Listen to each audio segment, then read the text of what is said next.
नमस्कार दोस्तों, मैं विजय तिवारी। स्वागत है आपका हमारे YouTube channel the book society में, जहां हम आज की क्लास में सब्जेक्ट कोड MPSE 003 की श्रृंखला को शुरू करेंगे। किताब का नाम होगा पश्चिमी राजनीतिक चिंतन। टोटल इस किताब में 15 चैप्टर होंगे और आज की क्लास में हमारा पहला चैप्टर होगा पश्चिमी राजनीतिक चिंतन का महत्व। इससे पहले मैं चैप्टर को शुरू करूँ, उससे पहले मैं आपको ये बता देना चाहता हूँ, यह किताब आपको जब भी समझ में आ सकती है जब आप फिलॉसफी की दुनिया में रुचि रखते हैं। अगर आपका इंटरेस्ट फिलॉसफी में नहीं है, राजनीतिक दर्शन में नहीं है, राजनीति की समस्याओं में नहीं है, उन समस्याओं का समाधान खोजने में नहीं है, तो फिर ये किताब आपके काम की नहीं है। तो वे तमाम बच्चे जिनका पॉलिटिक्स से लगाव है, पॉलिटिक्स में जितनी भी समस्याएं हैं वो समस्याएं वो अपनी समस्याएं समझते हैं और उन समस्याओं को सॉल्व करने का प्रयास करते हैं, तो ऐसे सभी बच्चे इस किताब में खो जाएंगे, ये मेरा दावा है। बहुत ज़बरदस्त किताब है ये भाई।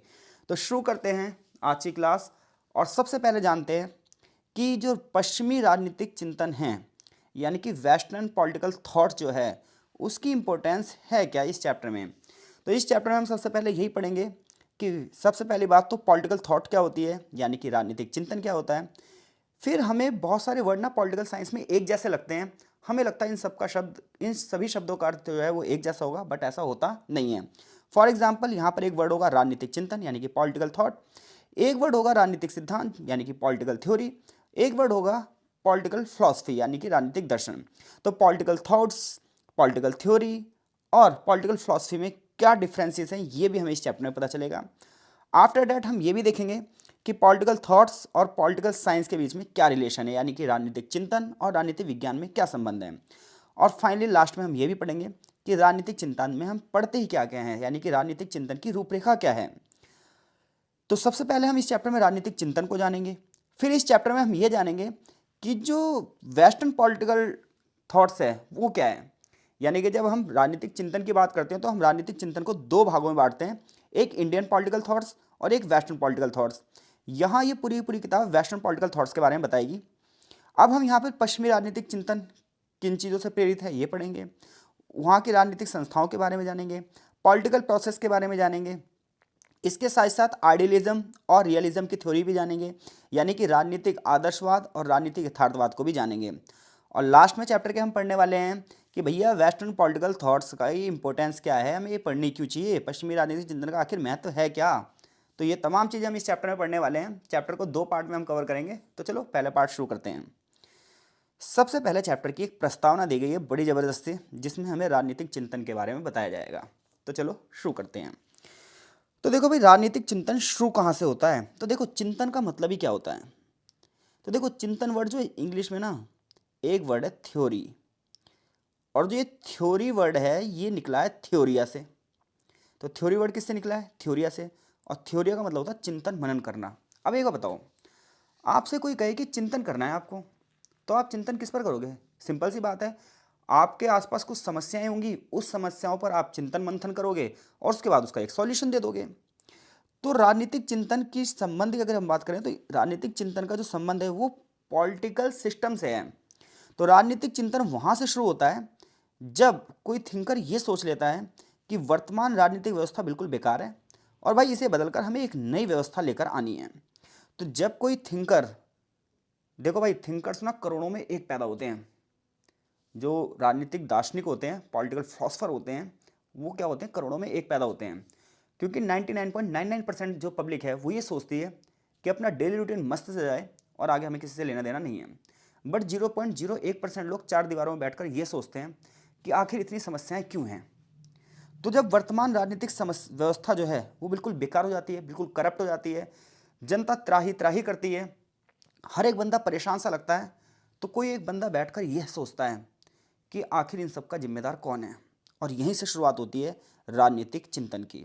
तो राजनीतिक चिंतन वहाँ से शुरू होता है जहाँ वर्तमान की राजनीतिक व्यवस्था को बदलने की आवश्यकता होती है, और सिर्फ बदलने की आवश्यकता नहीं होती है, एक नई व्यवस्था को लाने की संभावना भी होती है। तो थिंकर हमेशा क्या होता है, वो सिर्फ आलोचना नहीं करते हैं करंट सिचुएशन की, वो एक नई सिचुएशन का रास्ता भी देते हैं।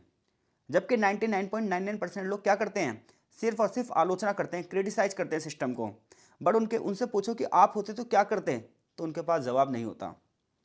तो राजनीतिक चिंतन की शुरुआत कहाँ से होती है, जब हमें वर्तमान राजनीतिक व्यवस्था बिल्कुल करप्ट लगती है, ऐसा लगता है जनता को कुछ मिल ही नहीं रहा। तो ऐसे में क्या होता है, वर्तमान राजनीतिक व्यवस्था को बदला जाता है और नई व्यवस्था को लाने की बात की जाती है, और यहीं से शुरुआत होती है किसकी, चिंतन की। कृषि के आविष्कार से पहले मनुष्य खाना बदोश था, एक जगह से दूसरी जगह पर आवाजाही करता था। लेकिन जब कृषि की खोज हुई, कृषि के बारे में पता चला, कृषि का ज्ञान हुआ, नेचर के बारे में पता चला इंसान को, तो मनुष्य का जीवन व्यवस्थित रूप से शुरू हुआ। यानी कि मनुष्य ने पहली बार सोसाइटी की स्थापना करी, और बस यहीं से शुरुआत हो गई कि भाई एक अच्छी सोसाइटी की स्थापना कैसे हो और उसमें राज व्यवस्था का रोल क्या होगा। और इसके बारे में तब से लेकर आज तक अलग अलग समय पर अलग अलग चिंतकों ने अपने थॉट्स दिए हैं। लेकिन आज भी ये क्वेश्चन जारी है कि एक बेहतर राजनीतिक व्यवस्था कैसी होनी चाहिए, उसमें जनता का पार्टिसिपेशन रेट कितना होना चाहिए, और पॉलिटिकल लीडर्स जो हैं वो उनका पार्टिसिपेशन रेट कितना होना चाहिए। तो तब से लेकर वर्तमान तक पहले राजतंत्र था, फिर आगे चलकर कबीलाई शासन भी रहा कहीं कहीं पर, और ये खोज लोकतंत्र तक रही। आज भी जो लोकतंत्र है इसको बड़े पैमाने पर क्रिटिसाइज किया जाता है, आलोचना की जाती है इसका, और ये ढूंढा जा रहा है क्या लोकतंत्र का भी कोई चॉइस हो सकती है, क्या लोकतंत्र के अलावा भी कोई विकल्प हो सकता है जिससे किसी देश का शासन चलाया जाए। तो अब तक की बात आई होप सो आपको समझ में आ रही है कि राजनीतिक चिंतन की शुरुआत वहाँ से होती है जब हम ये सोच लेते हैं कि वर्तमान राजनीतिक व्यवस्था बेकार हो चुकी है और हमें एक नई राजनीतिक व्यवस्था लाने की जरूरत है। कृषि के आविष्कार से पहले मनुष्य कैसा था, अव्यवस्थित था, एक जगह से दूसरी जगह पर नोमैडिक था, घूमता फिरता रहता था, जो मिल जाता था खाता पीता रहता था। कृषि की खोज हुई, मनुष्य ने स्थायी जीवन शुरू किया, एक जगह रहना शुरू किया, सोसाइटी की स्थापना शुरू हुई।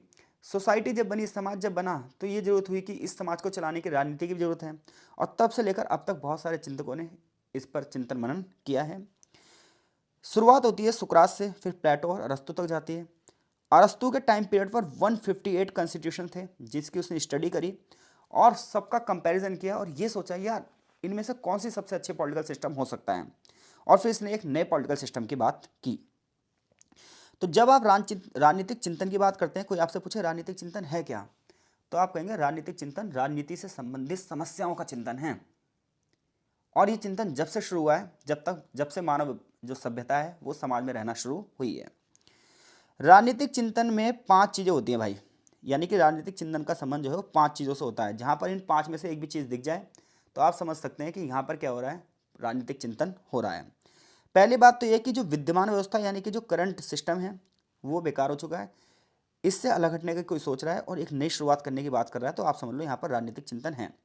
पूरी की पूरी जब आप वेस्टर्न फिलॉसफी पढ़ोगे, पश्चिमी चिंतन पढ़ोगे, तो जितनी भी किताबें हैं क्लासिकल वाली, उन सब में यही सब बातें रखी गई हैं कि एक अच्छी राजनीतिक व्यवस्था में कौन से नियम होने चाहिए, कौन से कानून होने चाहिए, लोगों को अधिकार कितने मिलने चाहिए, लोगों की ड्यूटी कितनी होनी चाहिए, और राजा का कर्तव्य प्रजा के प्रति क्या होगा। इस चाहे प्लेटो की बात कर लो आप, चाहे सुकरात के बारे में तो खैर प्लेटो से ही पता चलता है हमें, तो चाहे आप सुकरात की बात कर लो, प्लेटो की बात कर लो, एरिस्टोटल की बात कर लो, मैकियावेली की बात कर लो, हॉब्स की बात कर लो, कार्ल मार्क्स तक की बात कर लो, आप हर जगह बस यही बात है कि एक अच्छी राजनीतिक व्यवस्था क्या होगी। तो राजनीतिक चिंतन में पहली बात क्या होगी, वर्तमान व्यवस्था की। दूसरी बात ये होगी कि भैया जो हमारा राज्य है इसके पास पावर कितनी होनी चाहिए, पावर का डिस्ट्रीब्यूशन कैसे होना चाहिए, कानूनी ढांचा कैसा होना चाहिए, और लीडरशिप के क्या क्या गुण होने चाहिए। तो जब हम इस बात पर भी चिंतन करते हैं तो भी राजनीतिक चिंतन कहलाता है। जब हम फिलॉसफी में प्रमाणिकता की खोज करते हैं, यानी कि हम रीज़न ढूंढने शुरू कर देते हैं कि हाँ भाई अगर ये बात सही है तो क्यों है, उसके जब हम रीज़न ढूंढते हैं, उसके प्रमाण ढूंढते हैं, एविडेंस ढूंढते हैं, तो भी ये भी राजनीतिक चिंतन कहलाता है। राजनीतिक चिंतन की बात करें तो ये पॉलिटिकल साइंस का क्या है, ओरिजिनली पार्ट है। ठीक है, राजनीतिक चिंतन से राजनीति विज्ञान निकला है, ऐसा भी कई बार कहा जाता है, इसकी चर्चा हम आगे चैप्टर में करेंगे। तीसरी बात यह है, माफ़ कीजिएगा, पांचवी बात यह है कि जब हम राजनीतिक चिंतन की बात करते हैं तो एक पश्चिमी राजनीतिक चिंतन होगा, एक भारतीय राजनीतिक चिंतन होगा, और एक चीनी राजनीतिक चिंतन है। ऐसे बहुत सारे राजनीतिक चिंतन हैं जहाँ विभिन्न सभ्यताओं की शुरुआत और उनका विकास कैसे हुआ इन सब पे चर्चा की जाती है। तो राजनीतिक चिंतन का अगर संबंध की बात करें तो 5 बातों से है, और ये पांचों बातें यहाँ लिखी हैं। आई होप सो यहाँ तक आपको चीज़ें समझ में आ चुकी हैं। अब हम बात करते हैं कि राजनीतिक चिंतन है क्या। तो ये तो चैप्टर की प्रस्तावना थी। अब देखो, वैसे तो हम राजनीतिक चिंतन में बात कर चुके हैं, ठीक है ऑलरेडी, तो यहाँ पर ज़्यादा बात करने की आवश्यकता नहीं है, बट फिर भी किताब कैसे कह रही है मैं आपको बता देता हूँ। तो राजनीतिक चिंतन में हम बहुत सारे राजनीतिक विचारकों को पढ़ते हैं।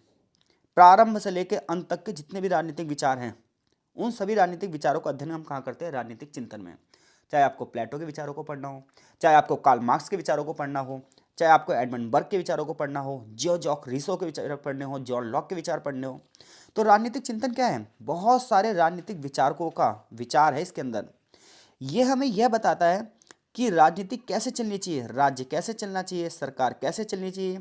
इसके बारे में जो थिंकर्स रहे हैं, यानी कि जो विचारक रहे हैं, उन्होंने जो विचार व्यक्त किए हैं, उन सब के बारे में हमें राजनीतिक चिंतन से पता चलता है। तो एग्जाम में जब क्वेश्चन आए राजनीतिक चिंतन क्या है, तो आप बताओगे राजनीतिक चिंतन बहुत सारे राजनीतिक विचारकों के विचारों से रिलेटेड है। इसमें राजनीति कैसी होनी चाहिए, राज्य की क्या भूमिका होनी चाहिए, सरकार के विषय में विचारकों ने जो भी विचार दिए हैं उन सब का योग है इसमें। अच्छा, राजनीतिक चिंतन की सबसे बड़ी बात यह है कि इसका नेचर हिस्टोरिकल है, यानी कि राजनीतिक चिंतन की प्रकृति कैसी है, ऐतिहासिक है, क्योंकि हमेशा इसका वर्णन इतिहास में किया गया है। ये ऐसे विषयों का विश्लेषण करता है, जांच करता है और मूल्यांकन करता है जो इतिहास में हो चुकी है। मैं एग्जांपल देता हूं आपको। देखो, जब भी कोई थिंकर होता है तो ये भी आप ध्यान रखना, वो जो भी विचार देगा वो विचार हमेशा उस समय की सामाजिक समस्या होगी। अगर प्लेटो कह रहा है एक आदर्श राज्य क्या है, अरस्तु कह रहा है एक आदर्श राज्य क्या है, तो वो इसलिए ऐसा कह रहा है क्योंकि वो उस समय की व्यवस्था से क्या है, दुखी है। तो जितने भी थिंकर होंगे, यानी कि जितने भी फिलोसफर होंगे, वो अपने समय की जो समस्याएं हैं उससे जूझ रहे होंगे और उन समस्याओं को दूर करने का प्रयास कर रहे होंगे। अगर उनके समय में वो समस्या नहीं घटती तो शायद वो उस समस्या के बारे में सोचते भी नहीं। तो किसी भी थिंकर को पढ़ने से पहले अपने माइंड में ये सेट कर लेना आप कि भाई अगर ये विचार दे रहा है तो उस समय की वो समस्या थी, अगर उस समय समस्या नहीं होती तो शायद वो विचारक उस विचार को देता नहीं। तो इसलिए जब भी हम पॉलिटिकल फिलॉसफी पढ़ते हैं तो ये बात ध्यान रखने का, हमें उस समय के इतिहास के बारे में पता होना चाहिए। तो राजनीतिक चिंतन क्या है, ऐतिहासिक है। बिना इतिहास के ज्ञान को अगर हम चिंतन को पढ़ रहे हैं तो फिर उसका कोई भी रोल नहीं है, ये बात ध्यान रखना, फिर हमें समझ में आ ही नहीं सकता। तो राजनीतिक चिंतन की प्रकृति कैसी है, ऐतिहासिक है, क्योंकि इसका वर्णन कैसे किया जाता है, इतिहास के रूप में किया जाता है। प्रत्येक राजनीतिक सिद्धांत शास्त्री, चाहे वो कोई भी बंदा क्यों ना हो, वो सारी चीज़ें जनता के ध्यान में रखकर लिखता है, और जब वो जनता को ध्यान में रखकर लिखता है तो उस समय की समस्याओं से वो क्या होता है, पीड़ित होता है। इतनी बात, कोई दिक्कत यहाँ तक आप तो अब तक की बात सिर्फ इतनी सी। राजनीतिक चिंतन क्या है, तो राजनीतिक चिंतन में हम बहुत सारे राजनीतिक विचारकों के विचारों को पढ़ते हैं। विचारों को पढ़ते वक्त हम यह भी ध्यान रखते हैं कि वह विचारक उन समस्याओं से जूझा होगा उस समय। अगर उस समय वो समस्याएं नहीं होती तो शायद वो विचारक उस विचार को ही नहीं देता। अगर किसी ने स्वतंत्रता के बारे में अपने विचार दिए हैं तो पक्का उसने ना गुलामी को फील किया होगा, गुलामी को देखा होगा। किसी ने ये सोचा होगा कि अच्छी राजनीतिक व्यवस्था क्या हो, तो इसका मतलब यह है कि वो उस समय की राजनीतिक व्यवस्था से असंतुष्ट होगा। तो असंतुष्ट व्यक्ति ही नए नए विचारों का जन्मदाता होता है, क्योंकि जो व्यक्ति संतुष्ट है वो क्या ही सोचेगा। तो असंतुष्ट विचारक ही नए नए विचार देते हैं, नए नए आइडियाज देते हैं। पहली बात तो ये हो गई। दूसरी बात ये हो गई कि राजनीतिक चिंतन में राजनीतिक परंपराओं के चिंतकों के दर्शन का विवरण दिया जाता है, यानी कि राजनीतिक परंपरा में जितने भी फिलोसफर्स हुए हैं उन्होंने जो अपना दर्शन दिया है, अपना सिद्धांत दिया है, उसका बड़े पैमाने पर चिंतन में विवरण किया जाता है, उसको एनालाइज किया जाता है, यानी कि विश्लेषण किया जाता है, उसकी अभिव्यक्ति यानी कि उसको कॉर्ड्स के रूप में यूज़ किया जाता है, और फिर उसका मूल्यांकन भी किया जाता है, एवोल्यूशन भी किया जाता है। तो राजनीतिक विचारों की बात करें तो ये परंपराओं से जुड़ा हुआ है, बहुत सारे विचारों का योग है, उनका संग्रहण है। समय के साथ ये चीज़ें परिवर्तित भी होती हैं लेकिन फिर भी चलती रहती हैं। जो चीज़ें पुरानी पड़ जाती हैं वो भी परंपरा के आगे चलकर भाग बन जाती हैं। यानी कि स्वतंत्रता पर आज से सैकड़ों साल पहले से विचार दिए जा रहे हैं और आज भी स्वतंत्रता पर विचार दिए जा रहे हैं। समानता पर विचार पहले से दिए जा रहे हैं और आज भी दिए जा रहे हैं। तो समय के साथ विचारकों के विचारों में तो बदलाव आया है, लेकिन ये परंपरा लगातार कड़ी दर कड़ी चलती जा रही है। आज भी राजनीतिक चिंतन रुका नहीं है। इसके अलावा राजनीतिक चिंतन समाज के मूल्यों को पहचानने की कोशिश करता है कि लोगों के अंदर एथिकल वैल्यू क्या है। कोई सोसाइटी करप्ट है तो क्यों है, और कोई सोसाइटी बहुत ईमानदार है तो क्यों है। तो राजनीतिक चिंतन मूल्यों को भी पहचानता है, प्रतिमानों को भी पहचानता है, और ये इस चीज़ को भी देखता है कि क्या चीज़ें राजनीतिक रुझानों में जुड़ चुकी हैं। जब हम पश्चिमी राजनीतिक सिद्धांत की बात करते हैं, उसकी विषय वस्तु को पहचानने की कोशिश करते हैं, तो हम ये देखते हैं उसमें स्वतंत्रता, स्वतंत्रतावादी, प्रजातंत्र यानी कि लोकतंत्र और उसकी परंपराएं, समानता, बराबरी, इन सब के ऊपर बहुत ज़्यादा विचार किया गया है।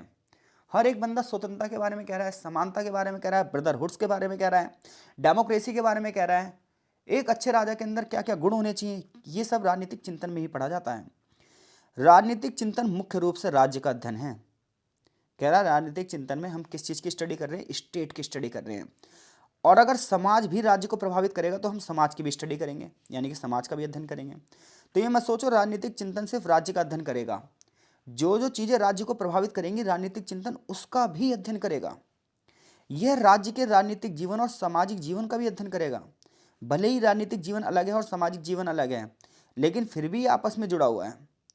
यह आर्थिक संस्थाओं पर भी जोर देगा। तो राजनीति से जुड़ी हुई जितनी भी संस्थाएं हैं उन सब का अध्ययन कर सकते हो आप राजनीतिक चिंतन में। तो अब तक हमने इस चैप्टर में यह पढ़ा है कि राजनीतिक चिंतन क्या है। तो राजनीतिक चिंतन बहुत सारे राजनीतिक विचारों के प्रारंभ से लेकर अंत तक जितने भी उन्होंने विचार दिए उसका अध्ययन है। इसका संबंध राज्य से है, इसका संबंध परंपराओं से है, इसकी प्रकृति ऐतिहासिक है, इसमें राज्य का अध्ययन किया जाता है, राज्य की संस्थाओं का अध्ययन किया जाता है, समाज का भी अध्ययन किया जाता है, प्रत्येक उस चीज का अध्ययन किया जाता है जो राज्य से जुड़ी हुई है। आई होप सो मैं आपको समझाने में सफल रहा हूं। कमेंट बॉक्स में अपनी प्रतिक्रिया जरूर दीजिए ताकि मुझे यह पता रहे कि आपको चीज़ें समझ में आ रही हैं या नहीं आ रही हैं। अगर नहीं आ रही होंगी तो मैं और अच्छे एग्जाम्पल देकर अगले चैप्टर को समझाऊंगा, और अगर आ रही होंगी तो फिर तो अच्छी ही बात है। आगे हम इस चैप्टर में बहुत बारीक चीज़ पढ़ने वाले हैं कि राजनीतिक चिंतन, राजनीतिक सिद्धांत और राजनीतिक दर्शन में क्या अंतर है। तो देखिए, कई बार हम ये मान लेते हैं कि राजनीतिक चिंतन, राजनीतिक सिद्धांत और राजनीतिक दर्शन तीनों एक ही शब्द हैं, बट ऐसा है नहीं। तो राजनीतिक चिंतन यानी कि पॉलिटिकल थॉट्स, राजनीतिक दर्शन यानी कि पॉलिटिकल फिलॉसफी, इन शब्दों की अगर बात की जाए तो इनका प्रयोग हम बदल बदल कर एक दूसरे के लिए कर लेते हैं, बट ये गलत है। जब हम राजनीतिक चिंतन की बात करते हैं तो उसमें हम हिस्टोरिकल बात करते हैं, यानी कि ऐतिहासिक अध्ययन की बात करते हैं।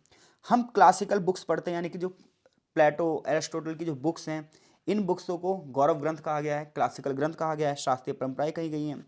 ये प्लेटो से लेकर मार्क्स तक चलता है, यानी कि कार्ल मार्क्स के बाद जो विचारक आए हैं उन विचारकों को हम पॉलिटिकल थॉट्स में नहीं रखते हैं। तो जब हम राजनीतिक चिंतन की बात करते हैं तो इसकी प्रकृति कैसी होती है? ऐतिहासिक होती है। इसमें हम कौन सी किताबों को पढ़ते हैं? शास्त्रीय परंपराओं को पढ़ते हैं। इसकी शुरुआत कहाँ से होती है? प्लेटो से शुरू होती है। कहाँ पर खत्म होती है? मार्क्स से शुरू खत्म होती है। क्लियर है? इसके अलावा कुछ लोग और भी हैं, जैसे जर्मिनो, मैकिंटायर, ये कुछ लोग ऐसे हैं, ये भी शास्त्रीय परंपरा में आते हैं। ये दोनों ही मार्क्स को केवल हीगल के विचारों की व्याख्या करने वाले मानते हैं। तो बहुत सारे लोग हैं वो अलग अलग तरीके से इसको डिस्क्राइब करते हैं। आपको सिर्फ इतना ध्यान रखना है, राजनीतिक चिंतन की प्रकृति कैसी है? ऐतिहासिक है। इसका संबंध शास्त्रीय परंपराओं से है। शास्त्रीय परंपरा कहाँ से शुरू होती है? ये प्लेटो से शुरू होती है और मार्क्स तक खत्म हो जाती हैं। बट कुछ विचारकों का कहना है कि नहीं, ऐसा नहीं है, मार्क्स के बाद भी राजनीतिक चिंतन है, लेकिन ज़्यादातर विचारकों की राय यही है कि मार्क्स पर आकर राजनीतिक चिंतन खत्म हो जाता है। जितने भी महान दार्शनिक रहे हैं, चाहे वो प्लेटो हो, चाहे वो एरिस्टोटल हो, चाहे वो हॉब्स हो, चाहे वो मैकियावेली हो, चाहे जॉन रूसो हो, चाहे इमैनुअल कांट हो, चाहे जेरेमी बेंथम हो, जॉन स्टुअर्ट मिल हो, और चाहे कार्ल मार्क्स हो, इन सब की पुस्तकों में ना सिर्फ समस्याओं का वर्णन है जिसका उन्होंने उस समय सामना किया था, बल्कि उनकी बहुत बारीकी से जांच भी की गई है। उसमें उनका अनुभव भी बताया गया है, और उस समस्या को कैसे खत्म किया जा सकता है इसका भी बहुत विस्तार रूप से वर्णन किया गया है। तो जब आप राजनीतिक चिंतन की बात करते हो भैया, तो राजनीतिक चिंतन का मतलब यह है कि आप हिस्टोरिकल स्टडी कर रहे हो उस समय की, जिस समय में उस विचारक ने अपने विचार दिए थे। अगली बात यह है, राजनीतिक जो चिंतन है उसका संबंध किससे है? राजनीतिक चिंतन का संबंध है शास्त्रीय परंपराओं से, क्लासिकल ट्रेडिशन से, क्लासिकल बुक्स से, जो कि प्लेटो से शुरू होती है और मार्क्स तक जाती हैं। इन किताबों में न केवल उस समय की समस्याएं हैं जिनका उन्होंने सामना किया था, बल्कि उनका परीक्षण भी है, उनकी जांच भी है और गहराई से उसका अध्ययन भी है। ये तो बात होगी किसकी? राजनीतिक चिंतन की। अब हम बात करते हैं राजनीतिक दर्शन की। तो राजनीतिक दर्शन किसी दार्शनिक विशेष के राजनीतिक चिंतन से बड़ा होता है, यानी कि राजनीतिक दर्शन का एक पार्ट होता है राजनीतिक चिंतन। क्योंकि राजनीतिक चिंतन ना सिर्फ एक व्यक्ति से जुड़ा हुआ है, लेकिन दर्शन एक युग से जुड़ा हुआ है, एक समाज के सिद्धांतों से जुड़ा हुआ है। राजनीतिक चिंतन और दर्शन दोनों एक दूसरे से जुड़े हुए हैं, लेकिन फिर भी क्या है, ये अलग अलग हैं। दर्शन बड़ी चीज है।